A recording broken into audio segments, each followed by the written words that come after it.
Oi!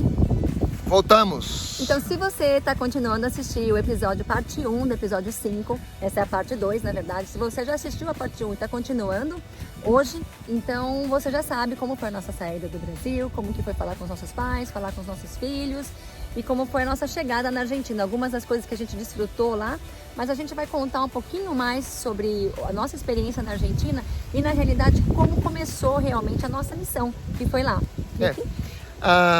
Na verdade é o seguinte, quando a gente saiu, não tinha uma missão. Deus já tinha me chamado, mas Ele não tinha me dado a missão. Olha só uma coisa que eu acredito. Você que é missionário, você que está escutando aí, o pessoal aqui do MPV, olha uma coisa que eu acredito. O chamado de Deus não é um chamado para você ir para a África, para você ir morar no veleiro, para você trabalhar com os ribeirinhos, entendeu? O chamado de Deus é para você estar perto dele, né? Quando Adão pecou, o Senhor chamou Adão: escuta, onde você está? Ele não falou para ele: Adão, então agora você pecou, você vai ter que fazer isso, você vai ter que fazer aquilo. Não, Deus falou para ele: aonde você está? É o primeiro chamado que a gente vê relatado na Bíblia, né? Porque depois Deus primeiro te faz o chamado, que é esse: vem aqui, ó, para perto de mim, fica para perto de mim. E depois que você estiver perto dele, ele vai te dar a missão. Mas normalmente o chamado, entre o chamado e a missão, existe um tempo. E esse tempo pra gente aconteceu na Argentina, tá? Como é que foi?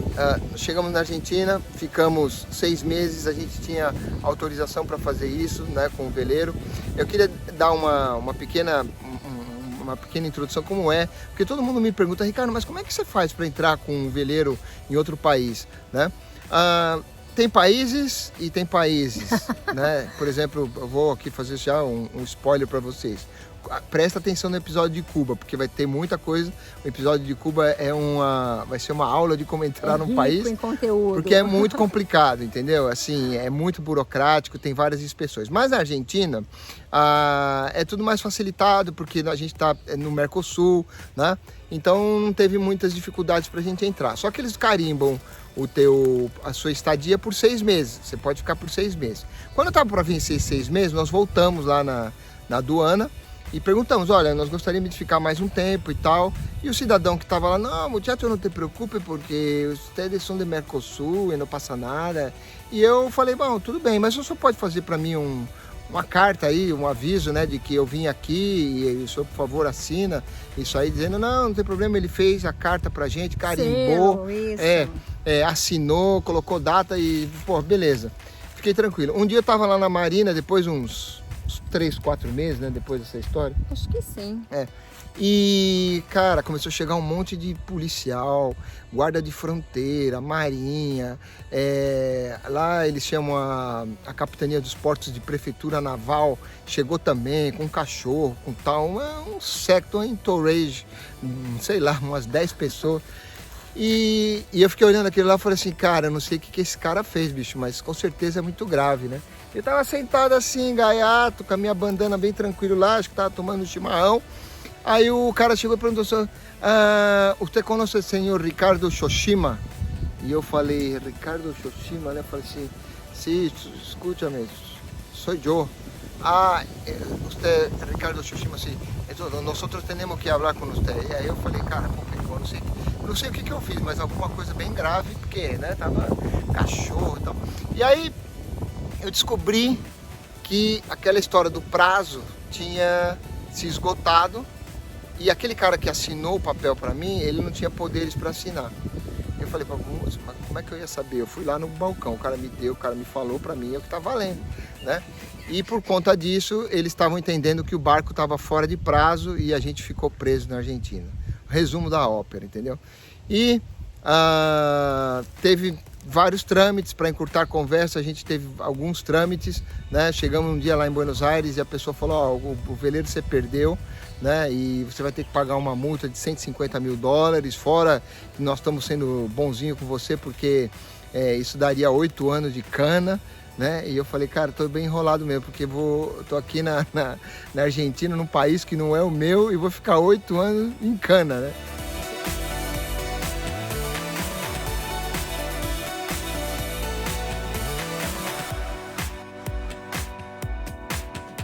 Bom, a gente ficou preso lá.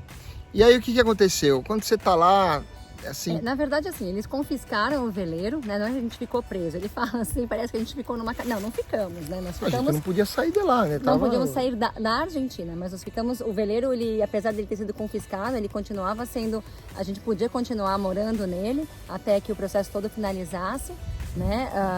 Mas a gente não podia navegar, não podia sair com ele. Então nós ficamos um total de 16 meses na Argentina, 8 meses nós ficamos numa boa e os últimos 8 meses foram o tempo que levou para passar por todas as fases do processo legal para que a gente pudesse, no final das contas, acabar saindo sem qualquer problema, né? Mas foi nessa que Deus deu a missão pra gente. Nesses 8 meses finais. Por quê? Porque eu falei assim, cara, eu perdi o veleiro. E o veleiro estava sendo para mim, naquele momento, eu idolatrava o veleiro. Né? O veleiro para mim era tudo que eu esperava da minha vida. Né? Tinha liberdade, podia ir de um país para o outro, podia velejar. E eu lembro que eu ia orar num lugar, inclusive parecido com esse aqui, onde eu tô, cheio de árvores, cheio de gramados. Algumas fotos, é o Clube de Pesca Las Barrancas, o Rick fala mais bonito, quer ver? Clube de Pesca Náutica Las Barrancas, ¿Viste? Em San Isidro. E eu lembro que eu ia lá orar e eu falava para o Senhor, o meu veleiro está preso ali. E tem alguém ali em Buenos Aires que está me segurando. E eu não sei o que o Senhor quer de mim. Agora, se for para entregar também o veleiro, se você viu o episódio 4, você vai ver que eu entreguei minha família, entreguei minha carreira, minhas propriedades, tudo que eu tinha, entreguei meu coração para Deus, né? E naquele momento eu estava falando assim, mas está faltando uma coisa. Está faltando o quê? Está faltando você entregar o veleiro, né? O nome do meu veleiro é Mar Sem Fim. Eu não sei porquê. Um dia eu levantei de manhã e coloquei esse nome no veleiro. Coloquei um A, porque ele chamava Mar Sem Fim, que era um veleiro bem conhecido, né? E coloquei um A na frente e ficou a Mar Sem Fim. E eu ouvi nitidamente assim, Ricardo, você vai sair daqui. Você vai ser missionário. Você vai contar essa história para as pessoas. E essa história que você está escutando agora aqui pelo YouTube, essa história é uma obediência, né, que eu devo a Deus para fazer isso. Meu veleiro saiu de lá de uma forma milagrosa, Deus levantou pessoas para ajudar a gente, e nós saímos de lá sem pagar nenhuma multa, o veleiro liberado, saímos legalmente também, ninguém saiu, né, fugido, nada disso.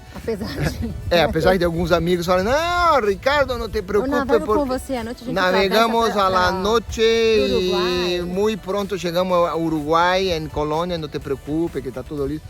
E eu falei assim, cara, eu não quero sair daqui assim, eu quero sair autorizados. Nós fomos autorizados a sair, que dia foi? Foi em agosto, foi no começo de agosto. Isso faz quase 8 anos já, né? Em agosto, ou 7 anos. Agosto agora, foi agosto de 2014, então agosto agora fez 6 anos que a gente saiu da Argentina. E foi nessa que Deus deu pra gente a missão. Eu queria mostrar para vocês um versículo, eu tô com a Bíblia aqui aberta, no livro de Gênesis. E é uma coisa muito interessante, porque Deus chama as pessoas e normalmente Ele tira as pessoas da terra, né? Então como é que foi com Abraão? Da terra onde elas estão, né? Tá lá em Gênesis 12, 1, diz assim, sai da tua terra, da tua parentela e da casa do teu pai e dirige-te à terra que eu te indicarei. Abraão não sabia para onde ele estava indo. Eu também, quando saí de Ilhabela, eu não sabia que eu ia parar na Argentina, né? Mas foi naquele lugar que Deus me deu a missão. Isso acontece com muitos personagens da Bíblia, se você reparar. Isso aconteceu com Abraão, isso aconteceu com Moisés, lembra quando ele matou o egípcio e ele teve que fugir para o deserto, ficou lá 40 anos. Isso aconteceu com José, quando ele foi vendido como escravo. Aconteceu com o próprio povo de Israel, que ficou um tempão no deserto, né? E nesse período de deserto é um período em que o Senhor trabalha nos nossos corações, estabelece o chamado, estabelece o seu reino dentro dos nossos corações. Então, para a gente, a Argentina serviu para nós termos certeza de qual era a missão que Deus tinha dado para a nossa vida. E eu queria dizer para vocês que a nossa felicidade hoje é cumprir essa missão. Né? Não importa o que aconteça na nossa vida, nós vamos cumprir em obediência ao que Deus nos mandou. E está falando aqui para vocês, é parte dessa obediência. Nós queremos que Deus nos dê mais pessoas, nos traga cada vez mais pessoas para a gente poder falar o que aconteceu na nossa vida. Deus abençoe você e fique ligado que no próximo episódio a gente vai contar um pouco sobre homeschooling.